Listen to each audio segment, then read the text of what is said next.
ഓണം എന്ന് പറഞ്ഞാൽ എന്താണെന്നറിയൂ? ചിങ്ങമാസത്തിലെ തിരുവോണം നക്ഷത്രത്തില് അഭിജിത്ത് എന്ന് പറഞ്ഞൊരു മുഹൂർത്തമുണ്ട്, വിശിഷ്ട മുഹൂർത്തം. ഈ മുഹൂർത്തത്തിലാണ് ഭഗവാൻ ആരായിട്ട്? വാമനമൂർത്തിയായിട്ട് അവതരിച്ചത്. അപ്പൊ ആ വാമനമൂർത്തിയായിട്ട് ഭഗവാൻ അവതരിച്ച ദിവസത്തിനെയാണ് നമ്മൾ എന്തായിട്ട് കൊണ്ടാടുന്നത്? ഓണായിട്ട്. അന്ന് വാമനമൂർത്തിയായിരിക്കുന്ന ഭഗവാനെ നമ്മൾ നമ്മുടെ കുടുംബത്തൊക്കെ വെച്ച പൂജ കഴിച്ച് ആരാധിക്കില്ലേ? മുറ്റത്തൊക്കെ നമ്മൾ കണ്ടിട്ടില്ലേ? എന്താ അരിമാവുകൊണ്ട് ചാണകം മെഴുകിയിട്ട് അരിമാവുകൊണ്ട് അണിഞ്ഞിട്ട് പലകയിട്ടിട്ട് മണ്ണോണ്ടോ മരം കൊണ്ടൊക്കെ ഉണ്ടാക്കിയിട്ട്, സാധാരണ മണ്ണോണ്ടാണ് പതിവ്. മണ്ണോണ്ട് തൃക്കാക്കരയപ്പൻ എന്ന് പറഞ്ഞിട്ടാണ് നമ്മൾ പൂജ കഴിക്കുക. എന്താ പേര്? ഗുരുവായൂരപ്പനോ തൃച്ചംബരത്തപ്പൻ ഒന്നും പറയില്ല. എന്താ പറയുക?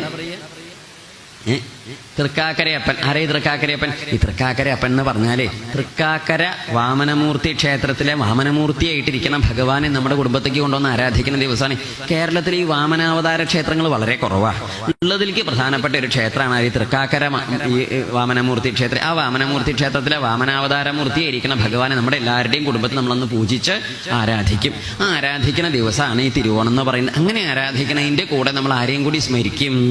ഈ ബലി മഹാരാജാവിനെ. കാരണം എന്താണെന്നറിയോ? ഈ ബലി മഹാരാജാവിനെ അനുഗ്രഹിക്കാനാണല്ലോ ഭഗവാൻ വാമനമൂർത്തിയായിട്ട് വന്നത്. അപ്പൊ അതുകൊണ്ട് ഈ പ്രഹ്ലാദനെ നമ്മൾ സ്മരിക്കേണ്ട നമ്മൾ നരസിംഹമൂർത്തിയെ സ്മരിക്കാൻ പറ്റുമോ? പ്രഹ്ലാദനെ സ്മരിക്കാണ്ട് എന്താ കാരണം? ഈ പ്രഹ്ലാദനാണ് നരസിംഹമൂർത്തിയായിരിക്കുന്ന ഭഗവാനെ പ്രത്യക്ഷപ്പെടുത്തി നമുക്കൊക്കെ സാക്ഷാത്കരിച്ച് തന്ന് നമുക്ക് ആ ഒരു ഭാവം കാണിച്ചത് ആ ഉണ്ണിയല്ല. അതുപോലെ ഈ വാമനാവതാരമൂർത്തിയുടെ പുറപ്പാടുണ്ടാവാൻ കാരണക്കാരനായി ഉപാസിച്ചത് ആരാണ്?